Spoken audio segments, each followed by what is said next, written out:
gitu. Bukan memaklumi loh. Hati-hati. Kalau memaklumi itu dia tahu ini keliru. Kalau dia merasa lu salahnya bahkan apa? dia nggak tahu itu keliru. Betul. Orang ya pemerintah kan harus bantu rakyatnya dong.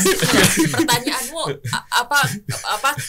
anti korupsi, anti KKN itu belum bekerja sejak reformasi. Nah sekarang kita melihat sendiri seorang presiden bisa mendorong anaknya jadi cawapres dengan mengubah peraturan undang-undang di mana ada paman. Jadi terbayang ke depan birokrasi itu akan semakin tanda kutip rusak gitu ya. Ya, jadi jangan anggap enteng. Mungkin orang yang menginisiasi sudah mati nanti, tapi yang akan menderita adalah orang-orang yang akan melanjutkan negara ini. Ketika Pak Prabowo dan Gibran beneran dilantik Oktober, mau nggak mau institusi-institusi pemerintah itu akan pasang foto Pak Prabowo dan Gibran kan di kantornya kan. Saya nggak tahu, YLBHI bukan institusi pemerintah kan, jadi nggak wajib. Sampai desa harus pasang. Nah, Komnas HAM. Jadi bisa dibayangkan di kantor Komnas HAM, Komisi Nasional Hak Asasi Manusia akan dipasang foto Pak Prabowo dan Gibran. Dan orang itu terduga pelanggaran HAM. Jadi di situ kita bisa kita bisa berpikir, lalu masa depan gerakan civil society kita bagaimana? Wow. Ya, selamat siang, malam, pagi, dan selamat sore buat seluruh peserta atau pemirsa ya podcast YLBHI. Sampai jumpa lagi dengan saya Muhammad Isnur, Ketua Umum Pengurus YLBHI. Hari ini kita akan mendiskusikan tentang pasca pemilu, bagaimana ke depan, bagaimana situasi hak warga, bagaimana situasi hukum, bagaimana situasi demokrasi ke depan. Dan sudah hadir bersama kita dua teman ya, dua sahabat dan dua pejuang nih. Terima kasih yang pertama Mbak Oki Madasari, applause buat dia dong. Sastrawan, lebih dari 10 buku menulis ya Mbak ya, penulis dan sangat banyak mendapatkan penghargaan di level internasional. Juga sosiolog Mbak ya, dan baru selesai kemarin PhD-nya di NUS. Selamat buat PhD-nya. Selamat berapa tahun Mbak? 6 tahun Mbak ya? Oh enggak, 4 tahun. 4 tahun ya. Selamat buat PhD-nya. Dan juga ada bersama kita Bang Alam Sahsaragi. Sangat terkenal dulu, luar biasa membongkar banyak hal. Ketua Komisi Informasi Publik ya kan. Kemudian juga membongkar banyak hal juga di Ombudsman Republik Indonesia, di ORI. Sekarang kemarin kita tahu beliau terlibat dalam deklarasi guru besar dan alumni di Unpad. Jadi kita akan bisa banyak menggali banyak hal dari keduanya. Mudah-mudahan bisa menambah data, pengetahuan dan juga pilihan-pilihan kita dalam mengambil tindakan gitu ya. Ya Bang Alam, ini kan Bang Alam banyak mengetahui, membaca data terkait pemerintahan, administrasi, pelayanan gitu. Dalam kacamata Bang Alam ini, apa yang terjadi Bang di 2024 ini? Apakah benar memungkinkan gitu ya pengerahan semua infrastruktur, struktur negara, dan seperti apa sih yang terjadi? Ya sebetulnya kan satu proses kelanjutan ya. Kalau saya suka bilang itu yang sebetulnya juga kalau dulu kebetulan saya masih di Ombudsman. Cuma memang sulit untuk dibuktikan di seluruh gitu ya, bahwa ada satu arahan gitu, sehingga memang ada struktur negara ini yang powernya digunakan untuk satu proses suksesi atau defense, untuk bertahan, untuk menjaga kelanjutan kekuasaan gitu.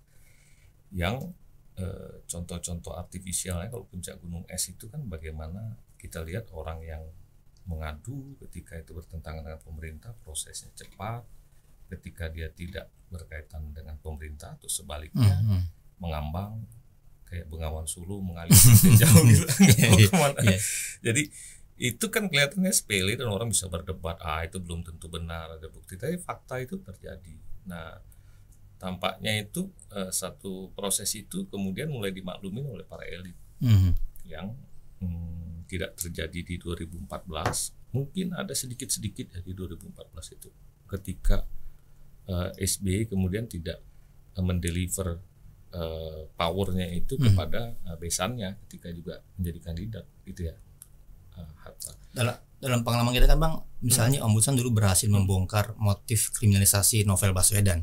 Bahwa di sana ada abuse of power dilakukan, misalnya gitu ya. Nah, itu something yang lebih kompleks. Ya, lebih kompleks sekali kalau Novel Baswedan. Karena itu sudah satu struggling yang campur aduk antara kompromi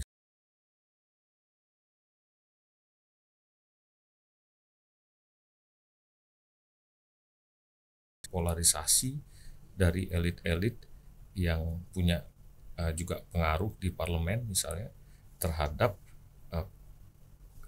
KPK yang dianggap mengganggu proses anti korupsi itu. Dulu di 2004 orang shock dan kemudian sungkan dengan KPK. Tapi yang mungkin kita ini refleksi juga ya, bahwa sebuah institusi kayak KPK itu, ini pendapat saya, boleh di-challenge, boleh setuju. Institusi seperti KPK itu juga lupa untuk naik ke level yang lebih strategis untuk melakukan fungsi supervisi ketika dia menangani yang insiden-insiden yang kecil itu, yang terjadi orang terganggu dan kemudian kompak melawan semua. Dalam artian gini maksudnya, apakah pola yang sama, investigasi yang sama oleh ombudsman tidak bisa membongkar praktik kecurangan pengerahan aparat? Nah, itu yang saya mau lanjutkan. Jadi dalam situasi itu kan konfliknya masih di level tengah. Nah, kemudian lanjut lagi pada keinginan sudahlah KPK itu jadikan eksekutif saja, terus kemudian diubah undang-undang gitu ya. Nah, kalau hari ini ada pelibatan ya tentang aparat, itu kan sebetulnya ombudsman bisa juga melakukan investigasi, termasuk juga misalnya Bawaslu harusnya melakukan. Nah, ombudsman ini kan last resort. Ketika Bawaslu dalam konteks pemilu tidak melakukan, harusnya ombudsman melakukan investigasi. Nah, problemnya orang kalau menganggap investigasi itu pasti untuk melawan. Nanti imajinasikan David lawan Goliat. Biasanya ombudsman itu kan memaparkan apa yang terjadi dan kemudian menyatakan ini harus diperbaiki ke depan. Misalnya batasan-batasan. Misalnya di Dirty Vote di film itu ada temuan bahwa PJS itu menjadi tools untuk memperpanjang akses kekuasaan karena dia ditunjuk langsung oleh presiden, dan ombudsman sudah ngasih rekomendasi ini ada yang salah karena penunjukan PJS itu secara hukum dia keliru, maladministrasi, dan cenderung memang tanda kutip asal aja penunjukannya. Nah, itu kan ada relasi yang sangat kuat gitu, ketidaktaatan pemerintah ya terhadap rekomendasi ombudsman ketika soal PJS ini, dan dipakai sekarang ketika pemilu dugaannya untuk pengarahan aparat-aparat mendukung satu paslon. Bisa. Jadi menurut saya kan ombudsman itu karena dia magistratur of influence, bukan magistratur of sanction, walaupun orang kadang-kadang di Indonesia ini kan kepengen semua jadi pemberi sanksi, bisa memukul itu hebat, makanya kan imajinasi masyarakat itu terhadap kekuasaan juga adalah kekuasaan tegas, bisa mukul orang, semua nggak bisa gerak. Ini cuma contoh aja. Jadi ketika ombudsman menemukan kan nggak ada tuh rasa sungkan, malah kadang-kadang oleh satu kementerian yang mungkin merasa terganggu karena dia bagian dari yang mengelola proses penunjukan itu, dianggap ombudsman berlebihan. Kalau di luar sana orang udah malu udah gitu. Nah, apa yang terjadi menurut saya ini kan contoh yang paling dinamis terjadi. Dulu kan orang menganggap di 03-nya akan powerful karena akan dapat dukungan dari Jokowi. Fine. Tiba-tiba Jokowi berubah arus dukungannya. Hari ini dia kok seperti mirip dengan orang yang di luar. Ini harus jujur ya, maksud saya. Saya jujur aja melihat. Bayangkan kalau memang dulu dukungan Jokowi itu full ke sana. Hari ini mungkin yang meradang adalah 02 dan 01. Jadi maksud saya berhenti juga menolak bahwa tidak ada penggunaan instalasi negara ini untuk satu proses pemenangan. Bahwa timbul rasa tidak adil atas proses seperti itu terjadi ketika orang tidak bisa menggunakan. Saya juga suka bilang, hati-hati kita belum teruji loh 01 ini. Once dia berkuasa bukan berarti dia nggak akan menggunakan itu.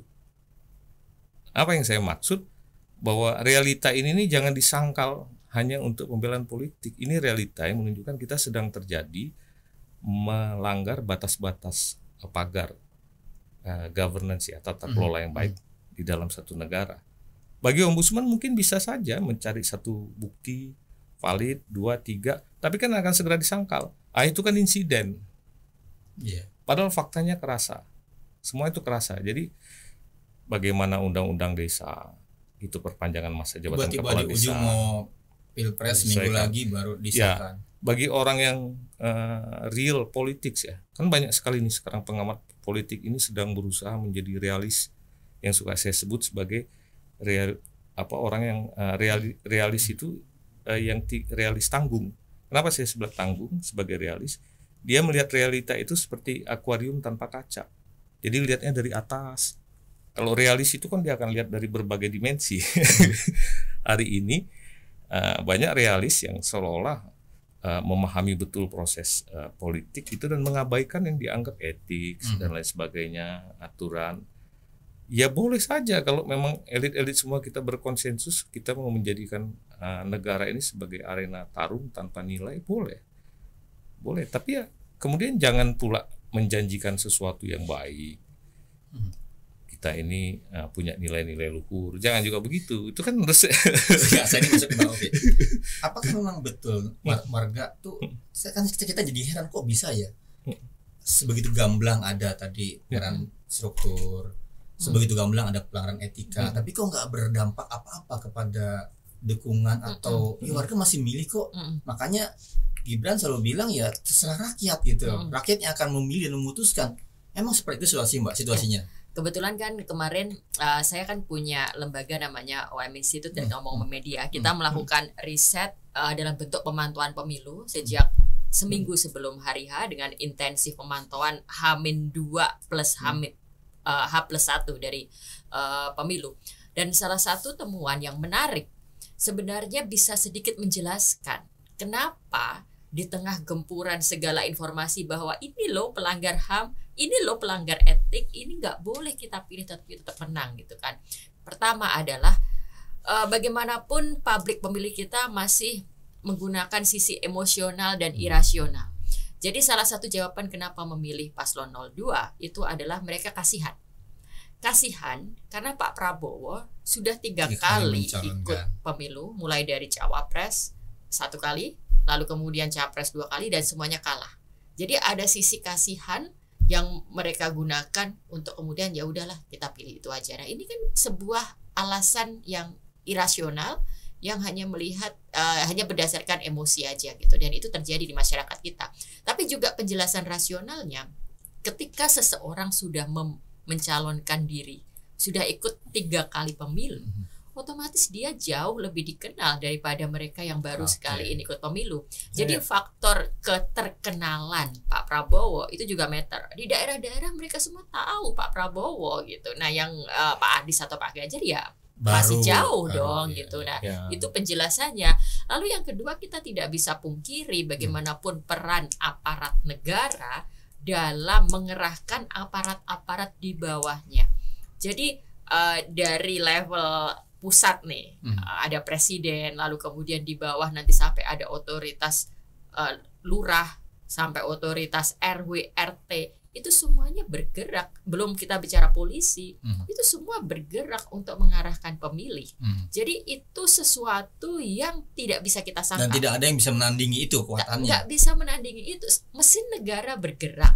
Ini kita belum bicara bansos, kita baru bicara pengarahan, struktur yang kemudian mengarahkan, udah pilih itu aja, atau hati-hati loh kalau kamu nggak milih ini nanti begini loh, kalau kamu nanti 02 kalah nggak ada bansos lagi loh. Nah, misalnya dari informasi-informasi itu yang ditemukan juga di Papua kan untuk pasangan yang lain juga. Betul, dan itu dari tim kami juga menemukan memang betul-betul RT RW itu bekerja.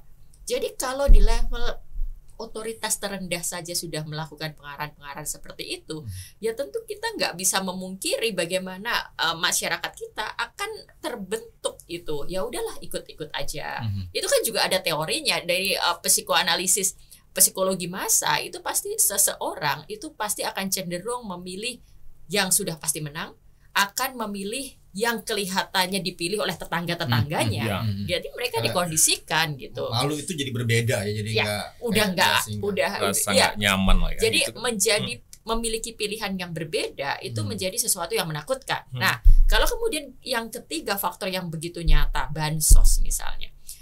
Kita Oke, ada data survei yang mengatakan bahwa yang menerima bansos belum tentu memilih. Ya, itu bisa jadi betul. Tapi kita tidak bisa juga mendinai bahwa bansos memiliki pengaruh besar yang membuat orang akhirnya memilih yang memberikan bansos.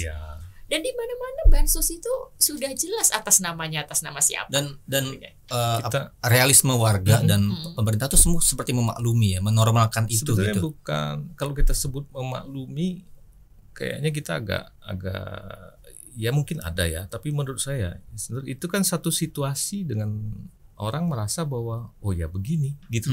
Bukan memaklumi loh, hati-hati. Kalau memaklumi itu dia tahu ini keliru. Kalau dia merasa lu salahnya bahkan apa? Dia nggak tahu itu keliru. Betul. Orang ya pemerintah kan harus bantu rakyatnya dong gitu.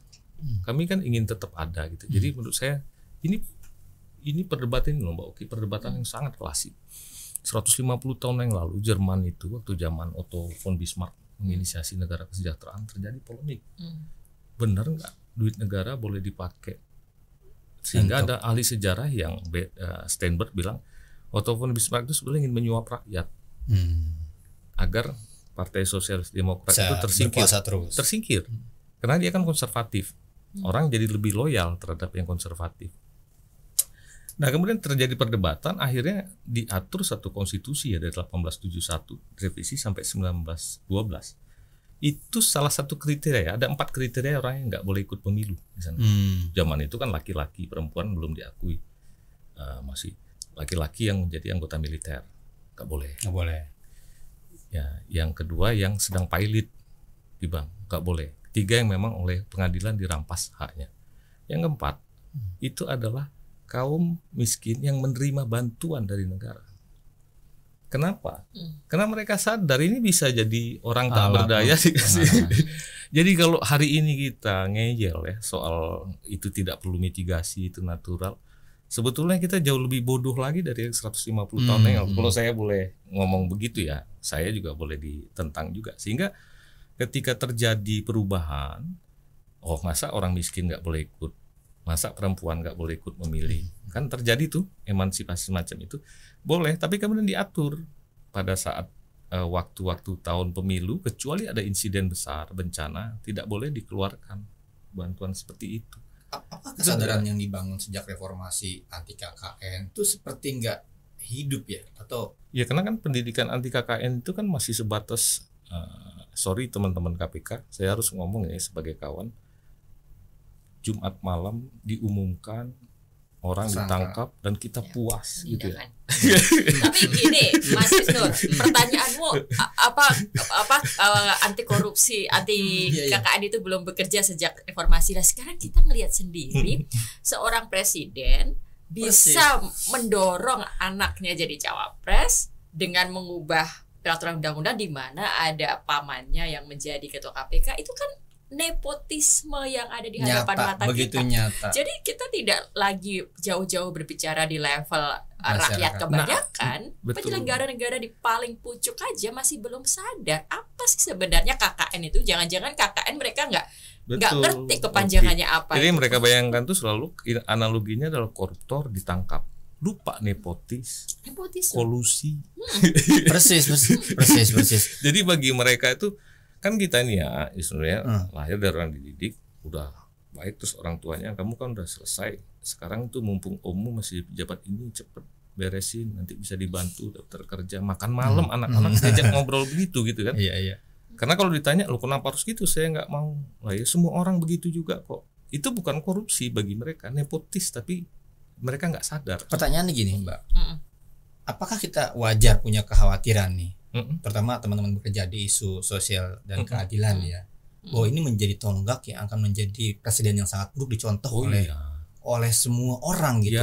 Ketika presidennya seperti itu ya besok gubernurnya, wali kotanya, camatnya, desanya, mereka tidak lagi punya malu untuk rasa bersalah. Nah itu secara psikologi loh Mbak. Kalau tadi saya bilang misalnya rakyat kita masih memilih berdasarkan irasionality pertimbangan, itu bukan sesuatu yang sifatnya terberi bahwa kita itu memang dilahirkan dengan seperti itu, enggak. Tapi kita itu dibentuk oleh kita situasi dibentuk sosial. Situasi sosial politik untuk digiring agar memilih dengan preferensi yang sifatnya emosional belaka itu. Nah, kalau pertanyaannya kemudian dengan kondisi seperti ini bagaimana akibatnya ke depan, ya jelas itu akan menyuburkan permisif, akan semakin semua orang akan seolah-olah merasa nepotisme bukan problem.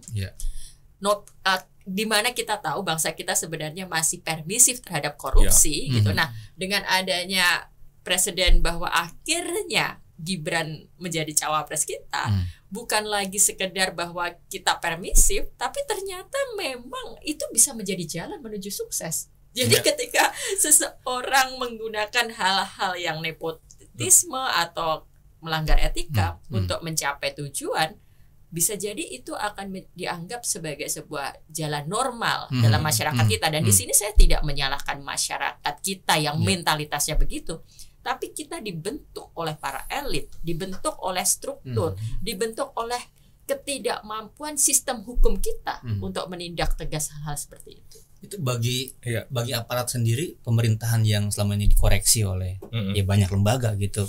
Ya, itu apakah menjadi kesempatan mereka semakin akan menjadi bertindak, rumit, terutama lembaga-lembaga kayak ombudsman yang sebetulnya influence ya, basisnya nilai, itu dia akan berhadapan dengan satu fundamental yang berat, itu artinya nilai-nilai kenegaraan itu yang kemudian ambruk, maka pasti lembaga-lembaga kayak ombudsman akan kehilangan posisi untuk perannya. Bayangkan nanti mereka orang ngomong, loh, masa kami nggak boleh orang yang tertinggi aja di kepala negara ini boleh, misal ya. Nah, orang bolehlah mendebat bahwa itu sebetulnya polemik aja soal etik segala macam ya, Fahri Hamzah segala macam, ya nggak begitu.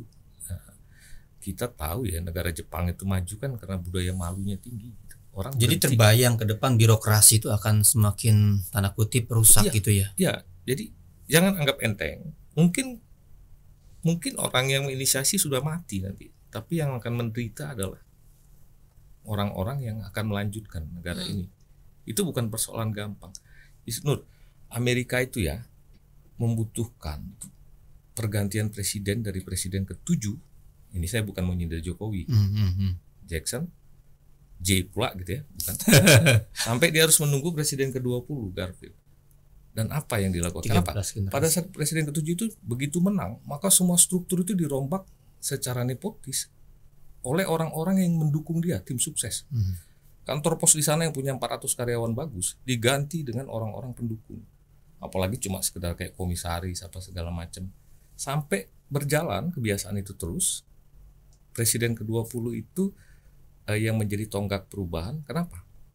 Dia mati, ditembak turun dari kereta api oleh relawannya sendiri yang kecewa karena tidak tertampung karena cita-cita ingin menjadi staf di konsulat Prancis.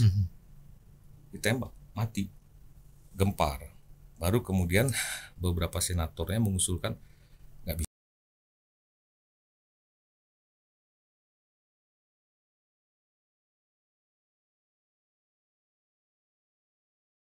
Orang datang antri untuk mendapatkan pelayanan pemerintah. Oke, ketika dapat pelayanan pemerintah, si petugasnya datang anaknya. Mah, saya pengen beliin mainan. Misalnya contoh nih ya, sedangkan orang ngantri bikin KTP dan lain-lain. Terus dia bilang, mohon maaf anak saya datang, saya tutup dulu gerainya. Terus sederhananya kita akan menghadapi situasi birokrasi bisa seperti itu. Ya bisa, walaupun saya nggak yakin akan sampai. Karena dia bawahan. Kan analog aja ya. Iya, analog. Dia tetap masih takut karena atasannya bilang ini harus jalankan SOP segala macam. Tapi di hatinya pun ketika ada peluang itu dia tidak merasa bersalah. Nggak ada teladan. Kalau di sana butuh sampai presiden ke-20 dengan insiden presiden mati, masa kita harus menunggu proses begitu terlalu lama lah ya. Nah menurut saya sih dalam situasi begini ini penting mulai diwacanakan. Sekarang orang membedakan dinasti politik dan politik dinasti aja campur aduk. Dinasti politik itu nggak haram, di mana-mana ada. Dari sejak zaman para nabi itu ada. Dinasti politik kan udah nature-nya. Problemnya orang berusaha keras mengatur politik dinasti. Bagaimana agar misalnya sekarang ini saya akan kritik juga teman-teman ahli hukum di MK itu.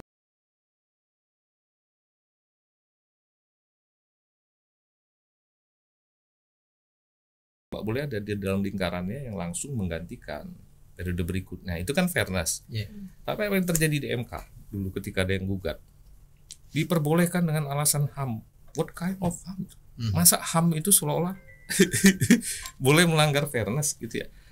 Dan karena MK begitu loh, Mbak Uki ya. MK membolehkan dulu. Jadi seolah-olah nggak ada masalah dengan politik dinasti. Serahkan sama rakyat. Kalau dia jelek karena nggak ini kan nggak akan dipilih oleh rakyat. Ada Mahfud di sana waktu itu. Ada beberapa ahli hukum kita ya. Hari ini kalau mereka komplain tuh saya bilang loh kan ini produk kalian. Kedua, sudah jelas orang harus pilih legislatif dulu supaya clear, tidak campur aduk. digugat di MK, disetujui, sekarang eksekutif digabung dengan legislatif. Dan saya juga surprise saat SBY bikin buku cawe-cawe Jokowi, dan isinya adalah melegitimasi semua cawe-cawenya Jokowi. Bayangkan presiden 10 tahun yang ya dia bilang banyak cara, kata dianggaplah mencoba baik dalam presiden gitu. Sekarang dia bikin legitimasi Mbak Oki. Kalau itu sih, maksudnya bahkan orang membuat argumentasi untuk mendukung kesalahan-kesalahan ini gitu loh. Ya itulah yang mungkin Mbak Oki tadi kan cerita ya, nanti Mbak Oki yang lebih pas nih untuk ngejelasin. Saya bukan orang yang paham bagaimana ternyata perulangan-perulangan kayak gitu kemudian masyarakat menganggap itu hal yang akhirnya ya biasa aja kan elit itu kan punya fungsi keteladanan. Mungkin orang kayak kita dianggap naif nih loh, Isnu. Ya. Itu gimana tuh Mbak Oki? Oke, aku mau tadi karena kamu menganalogikan soal birokrasi yang anaknya datang gitu ya. Sekarang aku mau tarik ke contoh yang agak lebih deket dan nyata, yang beneran gitu. Nanti ketika Pak Prabowo dan Gibran beneran dilantik Oktober, mau nggak mau institusi-institusi pemerintah itu akan pasang foto Pak Prabowo dan Gibran kan di kantornya kan. Saya nggak tahu, YLBHI bukan institusi pemerintah kan, jadi nggak wajib. Sampai desa harus pasang. Nah, Komnas HAM. Jadi bisa dibayangkan di kantor Komnas HAM, Komisi Nasional Hak Asasi Manusia, akan dipasang foto Pak Prabowo dan Gibran. Dan orang itu terduga pelanggar HAM. Jadi di situ kita bisa kita bisa berpikir, lalu masa depan gerakan civil society kita bagaimana? Segala upaya kita untuk mengungkap kasus pelanggaran HAM di masa lalu, kamisan yang sudah kita tiap minggu lakukan hingga 800 lebih ini, lalu dengan keberadaan Pak Prabowo sebagai seorang presiden, apa yang bisa dilakukan Komnas HAM? Apakah bisa kita mengutak-ngutik lagi soal penculikan aktivis itu? Nah ini kan sudah PR besar. Bagaimana ketika korban 13 keluarga itu yang diculik datang ke Komnas HAM menagih janji. Iya. Lalu bagaimana Komnas HAM menjelaskan kepada keluarga itu? Komnas HAM akan berkata bahwa ya presiden nanti kita akan bawa kasus ini ke presiden ya Bu. Kita akan audiensi dengan presiden. Dan presidennya adalah Prabowo. Nah, ini sudah menjadi sebuah deadlock sebenarnya dalam upaya kita untuk ngomongin soal etika. Ketika wajah Gibran juga dipasang di sekolah negeri di seluruh Indonesia, di kantor Ombudsman, di kantor MK yang mengatakan bahwa proses revisi undang-undang itu menyalahi etik. Ternyata dia harus menerima bahwa orang yang bersangkutan menjadi wakil presiden. Lalu kemudian di level sekolah-sekolah, ketika kita ini ngomongin sisi pendidikan ya, sekolah menjadi tempat penanaman nilai. Kita selalu menggunakan figur-figur yang kita kagumi, teladani sebagai contoh. Seharusnya kita bisa mengatakan, lihatlah ini wakil presiden kita masih muda, dia mendapatkan jabatannya karena kompetensi dia, karena dia orang yang bla bla bla. Tapi kan realitinya enggak. Bagaimana seorang guru bisa menjelaskan itu? Nah, ini adalah impact nyata dari keterpilihan Prabowo dan Gibran ini. Kita menghadapi situasi berat. Jadi pukulannya juga ke nilai kebangsaannya yang dan sebetulnya kalau kita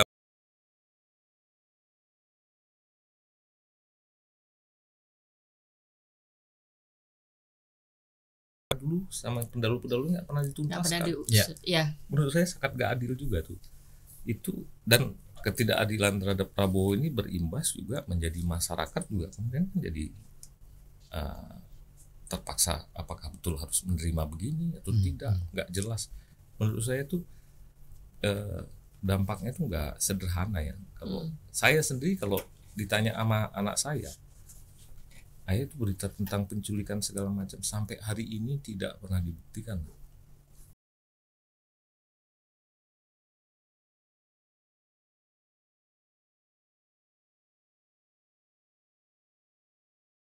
Ikut menjudge gitu. Tapi kalau dibilang jangan-jangan enggak, ayah juga nggak bisa bilang bahwa tidak. Ini karena PR ini nggak pernah dibereskan. Dituntaskan. Iya. malah diangkat jadi Menteri Pertahanan kan kemarin itu kan. Jadi sebenarnya apa yang terjadi hari ini nggak tiba-tiba terjadi, sedikit demi sedikit proses untuk mengantarkan kita pada situasi yang tidak punya value, tidak punya etikat dan kemampuan untuk menegakkan hukum itu sudah dicicil dan nanti ujungnya pada pelemahan demokrasi. Nah ini bagi teman-teman yang biasa mendampingi ya masyarakat atau masyarakat yang selama ini terancam dengan penggusuran dan lain, apakah juga menjadi wajar kita menjadi takut bahwa semangat Jokowi yang selama ini membangun dan investasi diteruskan ditambah dengan nilai baru nih, nilai ya katakanlah sejarah HAM beratnya ada di situ, melanggar etika di situ, apakah kekhawatiran menjadi wajar di masyarakat? Ya pasti orang akan mulai bertanya masyarakat yang mana gitu kan, nanti kita selalu jadi berdebat gitu kan, lucu kan. Nah terutama di wilayah yang sumber daya alamnya menjadi potensial diambil, ditambang, digarap. Ya misalnya saya baru misalnya mau kasih contoh untuk di wilayah yang ditambang, digarap itu kan juga terdiferensiasi itu masyarakat. Tapi kalau yang korban kan dia merasa no hope. Jangan-jangan ya sudahlah kita ikut juga gitu. Tapi bagi yang selama ini biasa bermain rente dan bagian dari kerusakan itu, dia merasa bahwa selama ini saya benar kok berhasil. Itu kan nggak sederhana juga. Saya kasih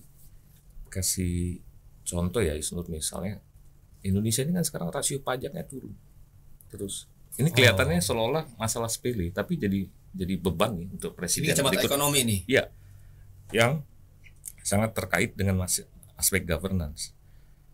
Hari ini itu rasio pajak kita tuh cuma tinggal 10,2, yang oleh IMF dibilang tuh enaknya. Artinya IMF nggak punya standar rendah terhadap 10,2% terhadap produk domestik bruto kita.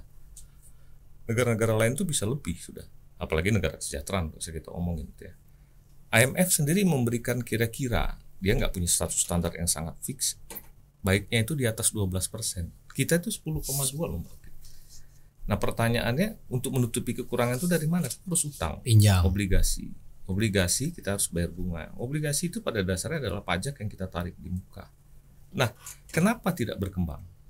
Coba kita lihat ya, kenapa tidak berkembang? Begitu kita buka, ekonomi kita tuh 61% tuh sektor informal, ya nggak bayar pajak.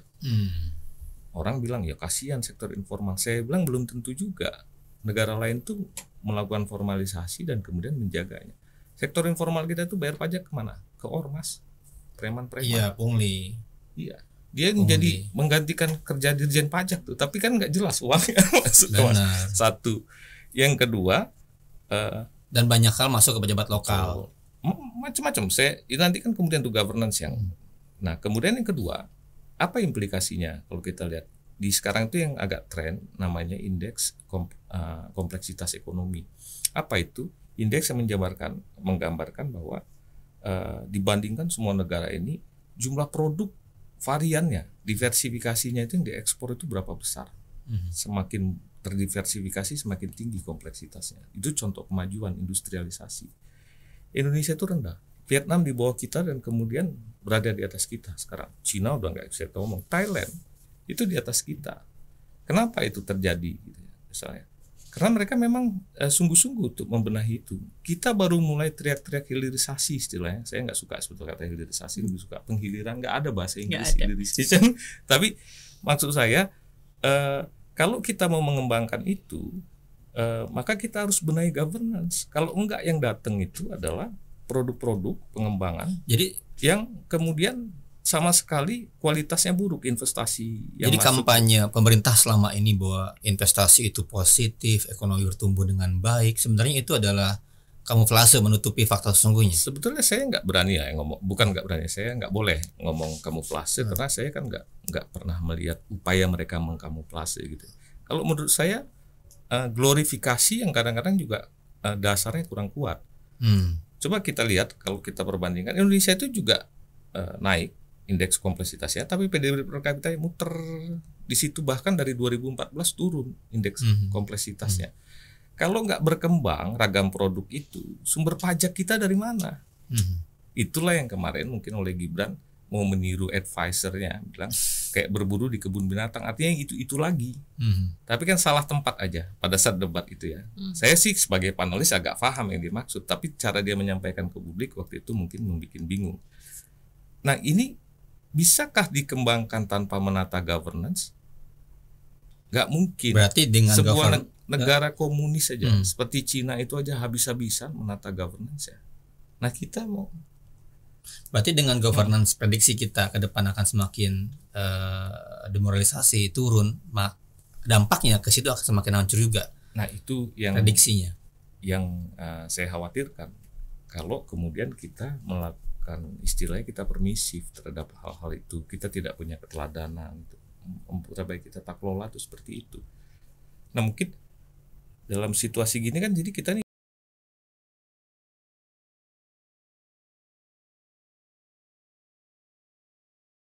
itu menjadi sesuatu yang nggak bisa kita hindari sekarang. Nah, bagaimana tetap menjaga agar tidak mendestruksi? Saya bukan jagonya tuh psikologi sosial, mungkin Mbak Oki bisa. Iya, Mbak gimana? Bisa. Apa kita harus bagaimana kita pesimis atau bagaimana kita menyikapi ini? Jadi ini sudah menjadi realita.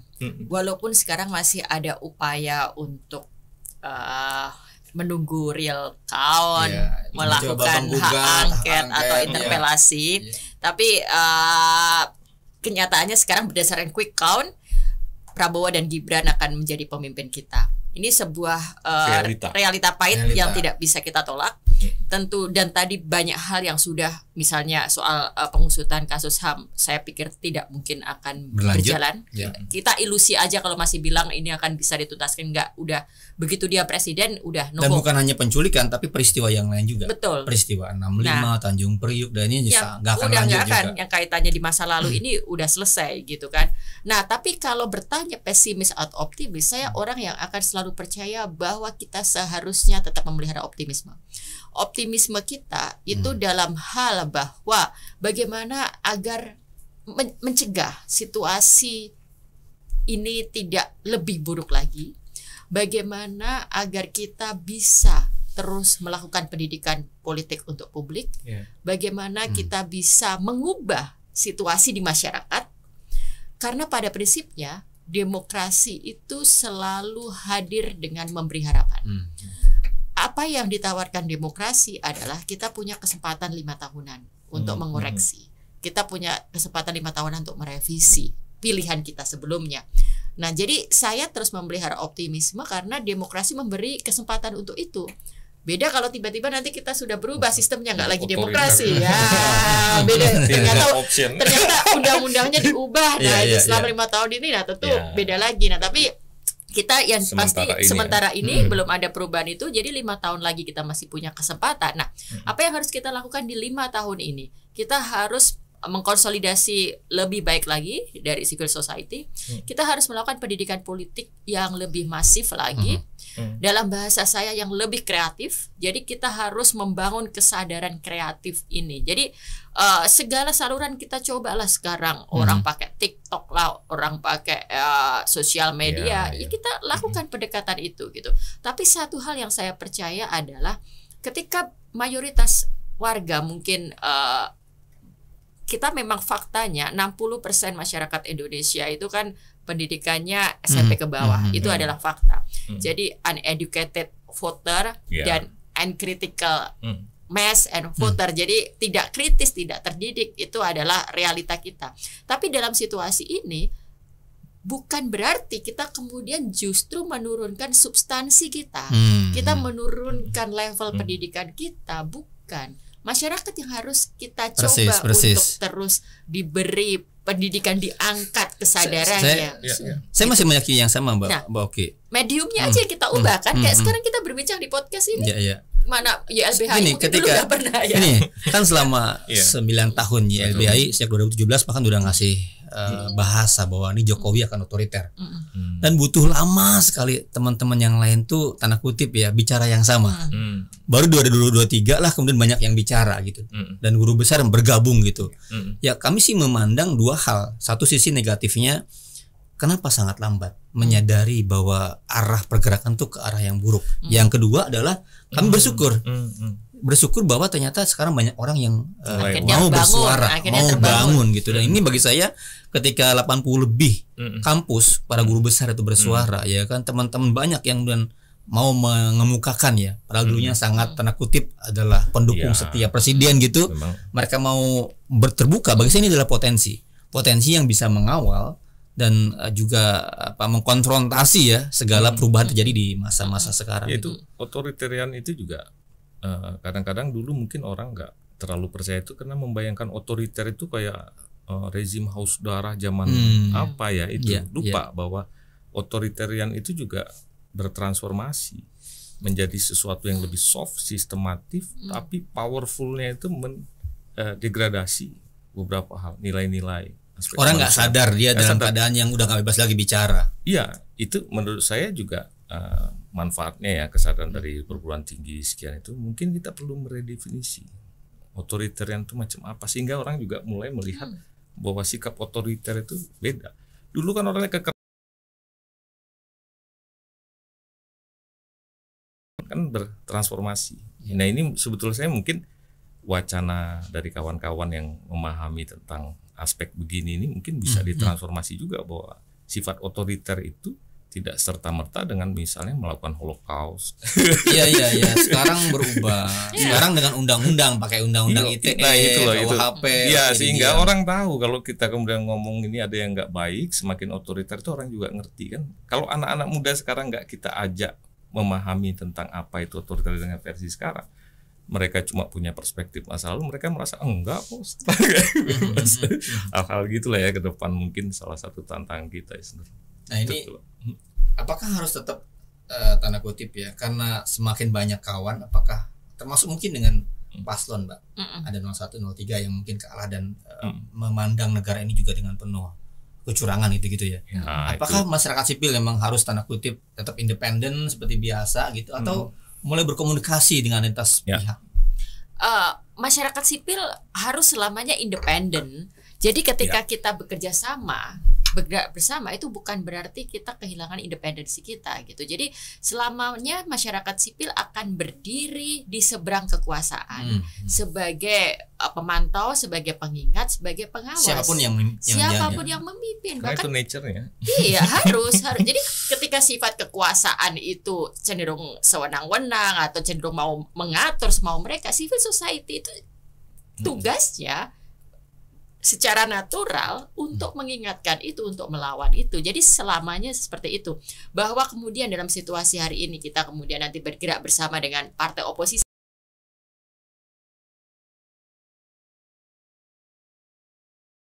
punya kepentingan yang sama untuk mencegah agar kesewenang-wenangan tidak lebih buruk lagi. Seperti itu. Tapi tidak menjadi bagian dari iya, kelompok itu. Betul. Nah, ini yang saya juga agak self kritik untuk kita.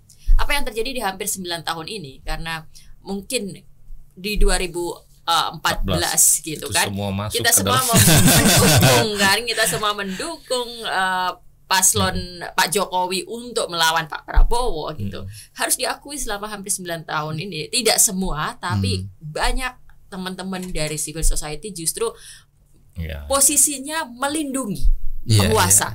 Ketika seseorang udah jadi penguasa, sudah nggak perlu lagi kita Kalau jaga. bahasa saya, Mbak, Kita itu nggak perlu. terkooptasi, Mbak. Jadi terkooptasi justru Bahasanya. kan, backup. Sekarang ingat nggak demo melawan Undang-Undang Cipta Kerja? Ya. Teman-teman mahasiswa sudah turun sebegitu banyak, suara udah seperti itu, bahkan ada korban kan. Ya. Revisi UU KPK juga ada demo besar gitu kan. Tapi tetap aja ada tokoh-tokoh, Iya, ada melegitimasi. orang-orang dari civil society yang bahkan menyalahkan aksi demo itu, meragukan itu. Bahkan dituduh Taliban kita kan. Iya, Nah, ini kan itu contoh maksud Iya. saya. Otoritarian itu salah satu, bukan kayak dulu lagi. Kalau sekarang ya, entitle itu bahaya, titling itu mengerikan. Karena kan di zaman informasi ya, jangan membayangkan bahwa kekerasan itu bentuknya hanya dalam bentuk fisik. penculikan, penghilangan. Kekerasan itu ada di dunia cyber tuh. Bayangin orang seperti Bang Novel misalnya, terus dibilang Taliban, sampai akhirnya setelah mereka out, sebagian yang Nasrani di sana bilang ya kami bukan cuma Taliban yang ada di sini, Saliban gitu. maksud saya Itu kan dilakukan ya Isnur ya, dan kemudian terikut. Nah bayangin orang-orang yang tadi yang dibilang Mbak Oki itu yang di bawah, yang pendidikan tinggi SMP, saya bukan merendahkan ya, itu realita lah. Orang-orang tua kita juga dulu kan pendidikan yang nggak tinggi, jangan dianggap sebagai menghina. Ya kalau kemudian di drive dengan informasi menggunakan medsos, kan masuk ke dalam, merasa iya gitu kan. Nah setelah kemudian nggak ada kejadian, marah-marah sama KPK. Loh, Taliban udah pergi kok masih marah terus. Kan jadinya, maksud saya kadang-kadang saya suka agak dianggap, istri saya suka bilang kamu itu vulgar. Saya ngomong gitu, wah, iya saya suka bilang kok makin hari kecerdasan bernegara kita makin turun ya. Gitu. Makin turun. Apalagi kan 60% penduduk masih tanda kutip ya tamatan SMP atau SD kan. Tantangannya juga secara literasi, secara logika, critical thinking juga belum. Maksud saya kita nggak bisa salahkan mereka kan. Iya. Makanya saya juga kemarin agak kritik kalau ada satu elit partai yang bilang salah sendiri sekarang, rasain udah miskin dikasih bansos senang padahal uang sendiri. Bangsa macam apa? Saya bilang nggak boleh nyalainnya begitu. Yang salah kan yang memberi, yang memberi, yang jangan dong kita menghina yang kayak gitu. Iya, yang melakukan manipulasi, yang abuse, yang salah. Sama dengan yang ada membantah, nggak ada misalnya pengaruh soal bansos segala macam. Coba kita lihat di luar negeri ya, hasil ini real count kita belum penuh loh. Di wilayah-wilayah yang bukan Malaysia, Taipei, di mana PKI kita, migran kita itu kan banyak kerja di level-level bawah, PRT, buru-buru kebun, pabrik. Itu cenderung Prabowo tinggi. Iya. Kenapa? Apakah bansos nggak berpengaruh ke sana? Kan mereka nggak terima bansos. Bukan, mereka ini kan komunikasi dengan saudaranya di desa-desa. Dia punya empati. Kalau bansos nggak ada, kan mereka ini ngirim terus. Tapi di wilayah yang Melbourne, yang diaspora kita itu lebih terdidik, justru lebih tinggi kalau nggak ke Ganjar, ke Anies. Artinya jangan disangkal lagi bahwa ada pengaruh seperti itu ya. Pengaruh. Nah problemnya sekarang sudahlah. Kan Prabowo sudah menang nih, Gibran sudah menang. Ikon ya. Iya, sebagai civil society ya, teman-teman yang gerak di civil society juga nggak boleh alergi untuk mengingatkan. Jangan juga dianggap ketika mengingatkan, lo dulu nggak setuju sama Prabowo kok kalian ikut campur. Nggak boleh begitu juga. Prabowo sebagai presiden, Gibran apapun lah ya, ini harus mendengarkan. Saya sih masih berharap mereka mudah-mudahan berubah dan merasa ada beberapa keliruan masih mau memperbaiki. Kan perjalanan bangsa nggak seperti sesuatu yang lurus banget. Ada, mereka ini kan manusia juga ya. Yang saya cemaskan adalah orang-orang di seputarnya. Ketika orang-orang di seputarnya kemudian terus membebani mereka juga, itu akan terjadi tuh situasi yang makin rumit. Jadi agenda ke depan, Pak, kalau selama ini setelah reformasi itu kebanyakan teman-teman itu masuk menemani dan dalam pikirannya ya karena kita harus perbaiki negara, perbaikilah struktur negara gitu. Ternyata bolongnya di masyarakat besar sekali. Bolongnya masyarakat sipil ini jarang sekali untuk turun dan tadi melakukan pendidikan politik, jarang melakukan pengorganisiran, jarang melakukan pemberdayaan. Hati-hati loh, Isnur. Gimana? Kan sering sekali dikritik. Kalian harus melakukan pemeriksaan. Saya kan balik-balik. Tugas konstitusional untuk pendidikan politik partai. Makanya saya dulu menolak sekali disamakan pemilihan legislatif dengan eksekutif itu. Pilpres itu, karena saya bilang ini menghancurkan partai loh. Orang nggak peduli lagi dengan partai. Kan yang penting tuh mereformasi partai pada saat itu. Betul, tapi pertanyaannya ini kan kita nggak bisa berharap juga dengan partai sekarang nih. Memang. Menunggu partai kayak menunggu Godot lah, kira-kira gitu ya. Iya sama. Kalau kita mau, apakah kita diam saja dan tidak mengambil alih kerjaan itu ke masyarakat? Seberapa kuat? Kita kan harus rasional ya, ya. Seberapa kuat? Tapi bukan berarti nggak ada peran strategis yang bisa dilakukan. Teman-teman yang memang punya kebiasaan mengorganisir di bawah, di case-case yang sangat katastrofik, ya itu tetap ya harus. Tapi kan salah satu yang juga harus, bagaimana kita punya agenda membantu reformasi partai politik supaya proses pendidikan. Saya ke depan membayangkan ya, udahlah, namanya dana kampanye disediakan negara aja untuk pilpres itu, biar bisa diaudit dan harus diaudit secara maksimal. Iya. Terus kita ini kan juga dulu menyamakan pemilu itu dibikin untuk menghemat anggaran, Mbak Oki. Kita mau demokratis tapi nggak mau bermodal, bangsa macam apa ini? Kalau kita nyediain anggaran yang cukup untuk partai politik bisa diaudit, kan mungkin ada akuntabilitas yang jadi lebih baik gitu. Saya nggak menyatakan apa yang saya nyatakan ini benar karena belum pernah diuji. Boleh jadi kalau itu dilakukan kita agak lepas dikit dari lingkaran setan ini ya. Nah itu yang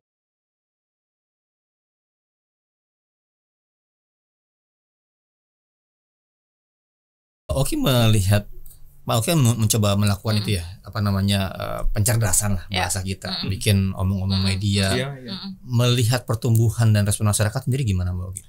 Jadi keterbatasan kita itu jelas, kita punya keterbatasan sumber daya, kita punya keterbatasan biaya, keterbatasan jangkauan. Tapi itu bukan berarti kita tidak bisa melakukan apa yang mesti kita lakukan. Jadi pendidikan politik dari kita para civil society, dari saya sebagai bagian dari teman-teman kreatif yang bergerak di bidang sastra lah, film, musik, itu menjadi medium untuk pendidikan kreatif. Tapi saya sepakat juga bahwa mesin terbesar ada di partai politik sesungguhnya. Nah, apa yang kita pelajari di pemilu yang sekarang ini, kita bisa melihat PDIP ya, partai terbesar Indonesia, dan ini nanti dari quick count yang sekarang aja dia masih tetap terbesar. walaupun turun gitu ya. Walaupun turun. Tapi kemudian dia gagal mengantarkan calonnya menjadi pemenang pemilu. Seharusnya ini menjadi sebuah pukulan besar bagi PDIP. PDIP ini kan sebuah partai yang juga besar oleh pengalaman. Dia di masa orde baru apa yang terjadi. Jadi seharusnya pendidikan politik itu sudah menjadi agenda utama dia. Nah, di sini ketika dia bisa melihat bahwa seseorang bisa terpilih dengan setelah melakukan segala pelanggaran yang kita bicarakan, lalu masih bisa kekuatan bansos menggiring seorang pemilih, berarti kan pendidikan politik dia gagal dan impactnya adalah merugikan partai, kepentingan partai. Jadi kita harus akui partai politik itu yang dipikirkan itu bukan rakyat, kepentingan mereka. Nah, jadi sekarang kita bilang kalau kalian nggak melakukan pendidikan politik, kalian sendiri yang rugi. Oke, sekarang kalian masih mengandalkan figur-figur karismatik, gitu kan? Gerindra misalnya, dia sekarang masih punya Pak Prabowo. Tapi begitu Pak Prabowo nggak ada, gitu kan, udah nggak bisa gitu. Gitu kan? Jadi seperti di Demokrat juga ya. Jadi ini semoga gitu kan orang-orang dari partai politik juga mendengar percakapan kita gitu. Jadi ini seharusnya menjadi agenda utama untuk mereka. Mereka nggak bisa untuk tidak melakukan pendidikan politik. Jangan sampai gitu kan mereka kalah oleh gimmick. Jangan sampai mereka kalah karena alasan emosional. Jangan sampai juga kalah oleh bansos, karena ini penggunaan bansos, penyalahgunaan kekuasaan itu akan terus dilakukan oleh siapapun yang berkuasa, gitu kan. Jadi kalau mereka nanti berada di oposisi, ya sudah nggak ada kesempatan juga bagi mereka untuk merebut. Termasuk juga mungkin tantangannya bagi dunia pendidikan ya. Itu juga SD, SMP, SMA sampai perguruan tinggi. Kemarin saya bicara dengan guru-guru besar itu, Prof. Kuncoroto kan sampai bilang, ini loh anak kami. Kan saya sebagai dosen UGM, anak kami yang kemudian kok sampai seperti ini melanggar gitu. Makanya dia mendukung B memberikan stempel alumni paling memalukan gitu kan. Itu bahasa bagi saya ketika Prof. Kuncoroto refleksi ke internal ya sebagai ibu gitu dari anak-anaknya, itu bagi saya sih momentum yang baik juga. Ternyata pendidikan kita belum mengarah pada mengutamakan etika dan lain-lain. Memang kita nanti akan panjang ya teman-teman CSU yang di pendidikannya, waktunya juga untuk memikirkan apakah kurikulum SD kita ini masih harus seperti sekarang ini. Jangan-jangan belajar mengantri, berlaku jujur, praktek selama 6 tahun itu jauh lebih bermanfaat seperti di Jepang gitu. Nantilah urusan sains itu masuk SMP baru mulai. Karena hari ini kan enggak, orang dipacu, disuruh les, belajar matematik, bangga banget sudah ikut. Jangan-jangan nih, saya enggak, bukan karena saya bukan ahli pendidikan.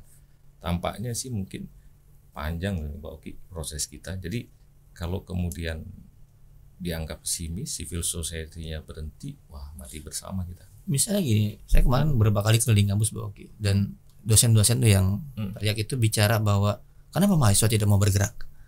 Saya bilang emang ekosistem kampus memperbolehkan mahasiswa itu cenderung bisa kreatif dan mau kritis. Tidak, kampus itu sekarang banyak membungkam. Iya, kampus tuh banyak membungkam, melarang orang demo, berkumpul, pemilihan BEM diintervensi, mengharapkan sekarang mahasiswa bergerak. Itu kayak semacam Anda sendiri yang membunuh gerakan itu. Ya, kompleks. Tapi saya nggak tahu nih Mbak Oki, kalau lihat negara-negara itu ya, proses bargain terhadap elit mulai itu tuh hanya terjadi ketika kelas tengahnya itu menebal dan kemudian mulai masuk kelas kritis terdidik. Jadi setelah lihat struktur demografi kita ya, kayaknya nih ya saya minta juga siapa yang menang ini jangan dianggap ini main-main, tampaknya memang menggenjot supaya tingkat pendidikan, income dari masyarakat itu supaya naik ke kelas tengah dan jadi kritis. Itu sangat penting untuk kita ke depan. Walaupun seringkali kan itu dianggap akan memakan induknya sendiri kelas tengah yang kritis itu. Tapi menurut saya kita merdeka kan kalau bukan karena orang dididik di Belanda sana kan nggak ada. Jadi menurut saya sudahlah, terlepas dari. Jadi ada perjuangan jangka panjang juga. Nah, kayaknya itu yang juga harus kita dorong juga ke pemerintahan sekarang apapun kondisinya ya. Toh mereka terpilih, bukan berarti kita berkompromi karena tapi kita melihat satu kepentingan yang sama untuk bangsa ini ke depan. Dengan kata lain, jangan pula dituntut masyarakat sipil ketika dia mengusulkan sesuatu dianggap bahwa wah ini sudah kompromi nih. Enggak juga, karena tugas masyarakat sipil itu bukan bermusuhan, tapi memang tugas dia kan memang korektif. Itu tuh. Kalau jangka pendeknya Mbak, ini kan jangka panjang oke lah, pendidikan, penguatan. Jangka pendeknya gimana? Menyikapi banyak sekali tadi kecurangan dan lain-lain. Jadi kalau saya melakukan hal real pemantauan pemilu kemarin itu sebenarnya ingin membuat apa yang kemarin saat ini terjadi itu tidak terlupakan begitu saja. Jadi walaupun pemilu sudah selesai, Pak Prabowo jadi presiden, Gibran jadi wakil presiden, tapi pembicaraan kita atas pemilu kemarin jangan berhenti. Dari kita harus terus mengingatkan ada yang salah. Kita harus terus mengurai, bahkan mengeksplorasi gitu kan. Dan ini kan semakin dengan demikian akan juga semakin luas jangkauannya. Kalau kemarin mungkin hanya menjangkau berapa itu enggak Pak Prabowo menang berapa persen? 58%. Berarti kan sisanya itu mungkin 42%. Nah, nanti mungkin seiring waktu kita bisa lah lebih dari 50%, 70% terpapar dengan apa yang kita sampaikan ini. Jadi ini jangka pendek kita. Jangka pendek kita terus membicarakan hal ini. Kita tidak menganggap perjuangan kita selesai walaupun di pemilu kita kalah. Walaupun di pemilu kita gagal untuk mencegah Pak Prabowo. Kalau ada gerakan yang membesar menuju penolakan dan meminta pemilu ulang, kemudian melalui hak angket lah dan lain-lain, ini gimana bacaannya? Itu sebenarnya bagian dinamika. Kalau bicara soal hak angket dan interpelasi nih, saya sama sekali tidak menganggap itu sebuah hal yang aib atau hal yang gitu ya, harus dihindari. Sejak sebelum pemilu digelar, dalam sebuah diskusi saya sudah bilang juga itu hal yang harus dilakukan kalau ingin mencegah dalam jangka pendek, dalam kepentingan elektoral. Andai partainya berani kalau elektoral kepentingan partai untuk mencegah Pak Prabowo menang. Bahkan kalaupun angket dan interpelasi kan butuh waktu ya. Nah, butuh waktu, prosesnya selesai setelah pemilu nggak masalah. Tapi inisiatif itu seharusnya disuarakan sebelum pemilu. Saya sudah menyuarakan ini di ruang-ruang terbuka. Tapi entah kenapa partai-partai tidak melakukan itu. Orangnya sibuk pilek, makanya karena digabung. Ya mungkin ya. Jalan konvensional malah nggak dilakukan di DPR ya kan. Jadi kalau sekarang saya mendengar ada Pak Ganjar gitu mau angket loh, kenapa sekarang gitu kan? Tapi kalaupun sekarang harus dilakukan, go ahead, emang harus dilakukan gitu loh. Itu konstitusional. Ya karena kalau itu nggak dilakukan justru jalan-jalan non parlemennya akan jalan kan. Hanya saya juga nggak terlalu setuju. Justru kalau itu nggak dilakukan, kalau angket interpelasi nggak dilakukan, itu menunjukkan DPR kita itu emang nggak kerja selama ini gitu loh. Cuma terima gaji. Sama aja dia terima. Gitu. Ini kan dinamika akan panjang ya nanti. Saya juga nggak terlalu serak ya dengan gayanya Prof. Jimli yang bilang itu cuma gertak, nggak boleh juga sebagai guru bangsa begitu ngomong. Itu kan hak konstitusi. Jadi janganlah semua orang berlomba-lomba menundukkan makomnya itu jadi politisi, guru gitu ya. Nah, dalam situasi ini kan nanti komposisi partai setelah nanti penghitungan tetap akan kelihatan berapa. Pasti yang pertama kali para caleg baru ini kalau tidak terjadi kompromi bergabung, ini kan nanti menentukan struktur kepemimpinan di parlemen juga loh. Iya.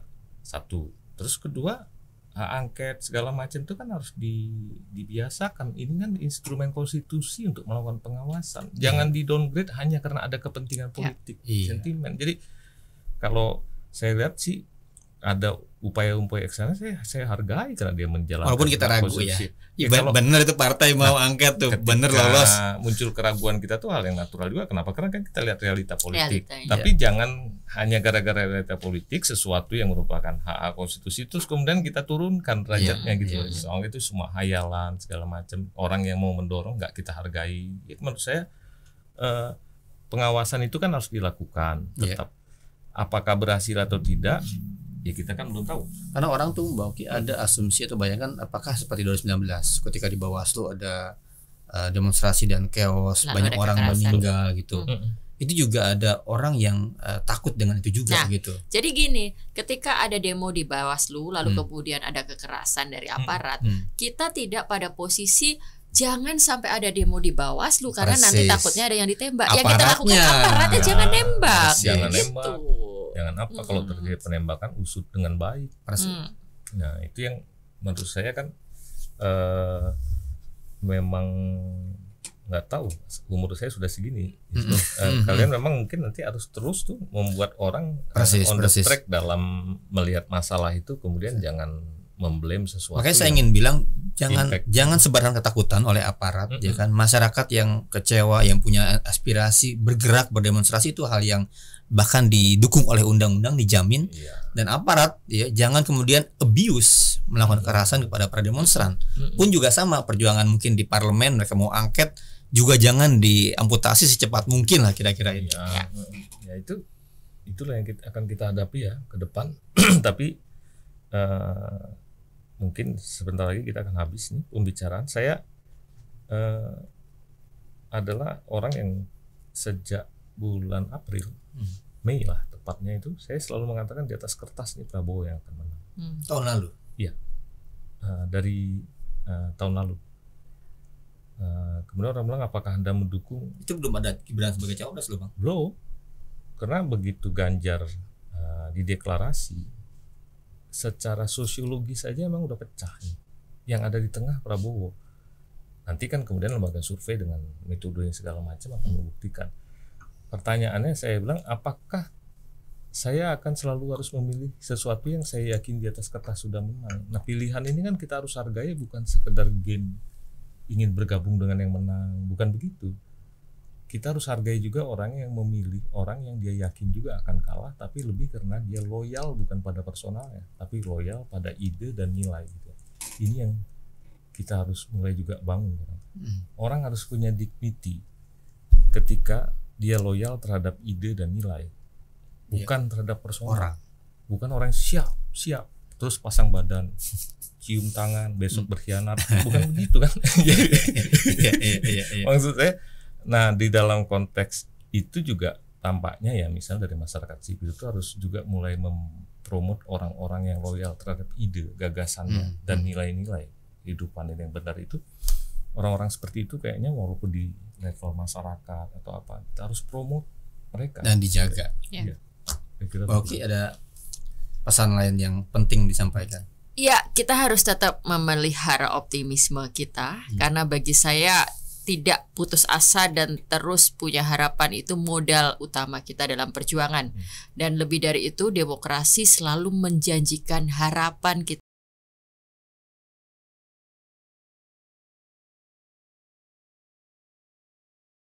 Cara-cara yang lebih bisa menjangkau sebanyak-banyaknya orang, yang juga lebih bisa menggerakkan lebih banyak orang di luar sana. Jadi kita akan terus berjuang. Terima kasih Mbak Oki, Bang Alamsa, teman-teman. Kita bersama situasinya berat ke depan dan akan mungkin semakin berat, tapi tidak mengurangi ya semangat kita, harapan kita, keyakinan kita untuk mengubah ini gitu. Dan kita terlatih mengalami fase-fase yang berat. Fase dijajah Belanda, fase dijajah Jepang, fase Orde Baru, fase transisi reformasi, semua sudah dialami oleh bangsa ini. Dan saya yakin kita bisa melalui ini dan mengubah ke depan lebih baik lagi. Sampai jumpa lagi di podcast YLBHI berikutnya, dan salam sehat semuanya. Makasih Mbak Oki. Thank you ya. Thank you. Bang Alam, terima kasih. Oke, saya juga thank you tuh, dapat insight yang agak yang unik yang saya sendiri